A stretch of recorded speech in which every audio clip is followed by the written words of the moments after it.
భవానీ వస్త్ర వ్యాపార రంగంలో అత్యంత క్వాలిటీతో 30 ఏళ్లుగా విశేష అనుభవం కలిగిన రిమ్ జిమ్ రెడీమేడ్ గార్మెంట్స్ వారి 30వ వార్షికోత్సవ శుభాకాంక్షలతో క్రిస్మస్, నూతన సంవత్సర మరియు సంక్రాంతి పండుగల అదిరిపోయే స్పెషల్ ఆఫర్స్ ఇప్పుడు మీకోసం. 2 కొంటే 1 ఉచితం. బాయ్స్, జెంట్స్ మరియు లేడీస్ సెలక్షన్స్ లో కళ్ళు చెదిరే కలెక్షన్స్ మరియు ఆఫర్స్. త్వరపడండి, ఆఫర్ స్టాక్ ఉన్నంత వరకు మాత్రమే. Rim gym readymade garments, main road, Tenali. Cell number 9704260669. ప్రజా ఫార్మసీ అనే మందుల షాపు మన గౌరవ మంత్రివర్యులు నాదెండ్ల మనోహర్ గారి చేతుల మీదుగా ఓపెన్ అయిందండి. ఇదిగో ప్రతి సామాన్యుడికి అందుబాటు ధరలో నాణ్యమైన మందులు ఇచ్చేస్తున్నారండి. మరి ఆర్డర్ ప్రకారం ఎలాంటి మందులైనా తెప్పించేస్తున్నారండి. ప్రతిరోజు ఉదయం 7 గంటల నుండి రాత్రి 11:30 వరకు ఎప్పుడు తెరిచే ఉంచేస్తున్నారండి. ఇదిగో అల్లో గాంధీ చౌక్ లేదు, అక్కడ నెహ్రూ రోడ్ లోనండి. ఇదిగో మర్చిపోండి, చాలా తక్కువ రేట్లకే నాణ్యమైన మందులు ఇచ్చేస్తున్నారు. ఉంటారండి మరి. తెనాలి 3 టౌన్ పోలీస్ స్టేషన్ పరిధిలోని ఎడ్లలింగయ్య కాలనీ శివారులో ఉన్నటువంటి టీచర్స్ కాలనీ వద్ద జరిగిన హత్య కేసు మిస్టరీ నెమ్మదిగా వీడుతూ ఉంది. ఈ హత్య కేసు సంబంధించి కూడా పోలీసులు ఎంతో ప్రతిష్టాత్మకంగా తీసుకున్నారు. ఇందులో హత్య కేసును అయితే ఛేదించాలని చెప్పిన కూడా ఒక 2-3 రోజుల నుంచి కూడా 3 టౌన్ పోలీసులు విస్తృతంగా కూడా కృషి చేస్తూ ఉన్నారు. జిల్లా ఎస్పీ వకుల్ జిందాల్ ఆదేశాలతో తెనాలి డిఎస్పీ జనార్దన్ రావు నేతృత్వంలో ఇటు 3 టౌన్ సిఐ సాంబశివరావు టీం అందరూ కూడా ఈ హత్య కేసు మీద కూడా పూర్తి స్థాయిలో దర్యాప్తు అనేది కూడా చేపడతా ఉన్న పరిస్థితి ఉంది.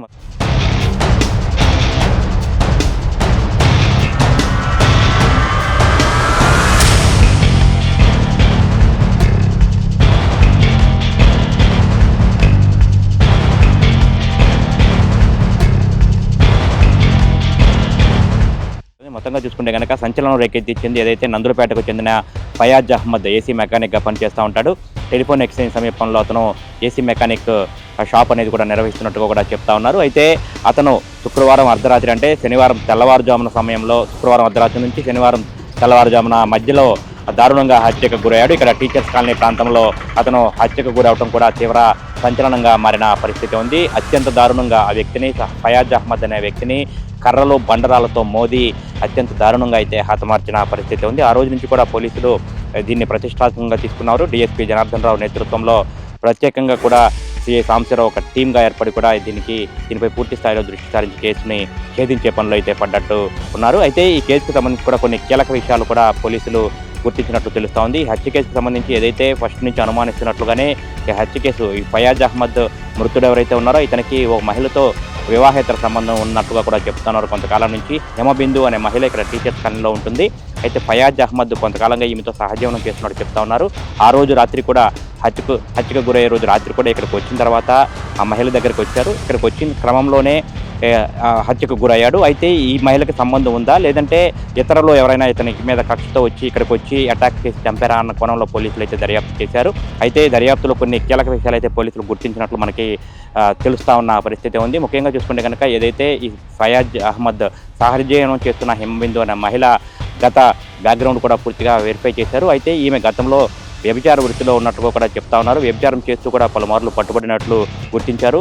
అయితే అప్పటి నుంచి కూడా ఈ ఫయాజ్ అహ్మద్ పరిచయం దగ్గర నుంచి తనతో సహజీవనం చేస్తున్న క్రమంలో ఆ గతాన్ని మర్చిపోయి పూర్తిగా నాతోనే ఉండు, ఆ వ్యభిచారం అనే వృత్తి వద్దు మనకి అని చెప్పి ఆమెను మహిళకి నచ్చజెప్పి ఇతను ఆవిడతో సహజీవనం చేస్తున్నట్టుగా కూడా చెప్తా ఉన్నారు. అయితే ఈ క్రమంలోనే పోలీసులు అన్ని కోణాల్లో ఎంక్వైరీ చేస్తూ ఉన్నారు. అసలుకి ఈవిడ బ్యాక్గ్రౌండ్ ఏంటి, గత చరిత్ర ఏంటి, ఈవిడ ఏమేమి కేసుల్లో ఉంది, ఈవిడ మీద గతంలో ఎటువంటి ఆరోపణలు ఉన్నాయి, ఎటువంటి కేసులు ఉన్నాయని కూడా విచారించిన తర్వాత ఇవన్నీ వెలుగులోకి వచ్చాయి. అయితే ఈ కేసులో కూడా, ఈ హత్య కేసుకు సంబంధించి కూడా పోలీసులు అన్ని కోణాలుగా దర్యాప్తు చేశారు. అంటే సాధారణంగా మొదట ఈ మహిళకి ఏదైనా సంబంధం ఉందా అన్న కోణంలో ఎంక్వైరీ చేశారు. ఆ తర్వాత ఇది ఓపెన్ ప్లేస్ కాబట్టి, ఇక్కడ మారుమూల శివారు ప్రాంతం కాబట్టి ఈ ప్రాంతంలో మద్యం తాగుతూ ఉన్న ఎవరైనా వచ్చి ఇతన్ని వెళ్లే క్రమంలో ఇతన్ని అటాక్ చేసి కొట్టి చంపారా అనే కోణంలో కూడా దర్యాప్తు చేశారు. అయితే పూర్తిగా దీనికి సంబంధించి ఒక క్లారిటీకి అయితే పోలీసులు వచ్చేసినట్టు కూడా తెలుస్తూ ఉంది.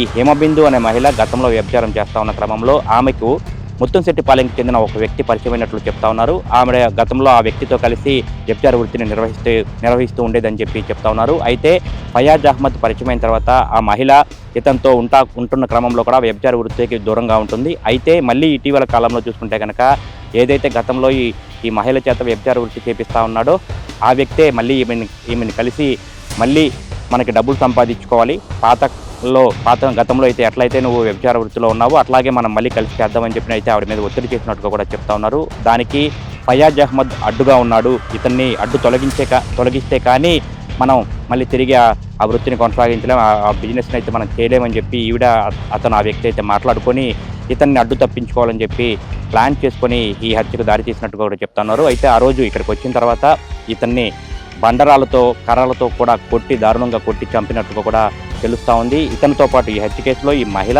అట్లాగే ఆ మహిళకు పరిచయం ఉన్న ముత్తుశెట్టిపాలెంకి చెందిన వ్యక్తి, వారితో పాటు ఇంకొక ముగ్గురు కూడా ఇందులో ఇన్వాల్వ్ అయినట్లు కూడా పోలీసులు విచారణలో తేలినట్టుగా కూడా తెలుస్తూ ఉంది. అయితే ఆ మొత్తం 5గురు ఇన్వాల్వ్ అయినట్లు ఈ హత్య కేసులో చెప్తా ఉన్నారు. వీరందరూ కూడా అతన్ని ఏదైతే ఫయాజ్ అహ్మద్ ఉన్నారో అతన్ని కర్రలు బండరాలతో ముఖం మీద కొట్టి దారుణంగా కూడా హత్య చేశారు. ఎప్పటి నుంచో అతన్ని అడ్డు తొలగించుకోవాలని చెప్పినైతే ప్లాన్ చేస్తూ ఉన్నారు.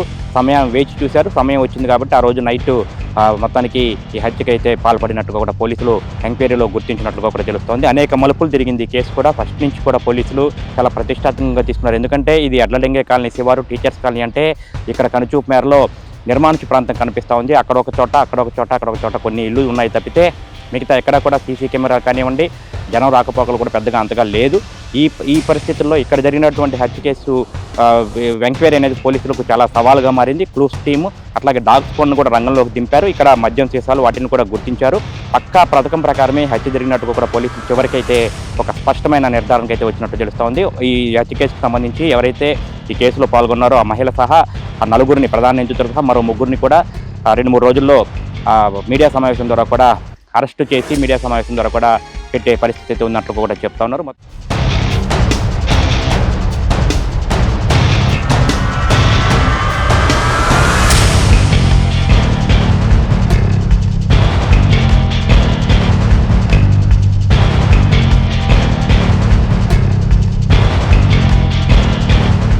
మొత్తంగా చూసుకుంటే కనుక తెనాలిలో ఫయాజ్ అహ్మద్ హత్య కేసు మిస్టరీ అనేది కూడా పోలీసులు ఎంతో ప్రతిష్టాత్మకంగా తీసుకొని చివరికి ఛేదించిన పరిస్థితి ఉంది. వీడియో జర్నలిస్ట్ సాయితో గోపిచంద్, ఎస్టీవీ తెనాలి. ఆంధ్ర పారిస్ తెనాలిలో అధునాతన హంగులతో మీకు స్వాగతం పలుకుతోంది ఈ కన్వెన్షన్. వెడ్డింగ్స్, రిసెప్షన్స్, ఎంగేజ్మెంట్స్, కాన్ఫరెన్స్లు, సెమినార్స్ మరియు అన్ని రకాల ఫంక్షన్లకు అనువైన వేదిక ఈ convention function hall AC, RTC bus stand out gate ఎదురు, తెనాలి. Cell number 7288856666.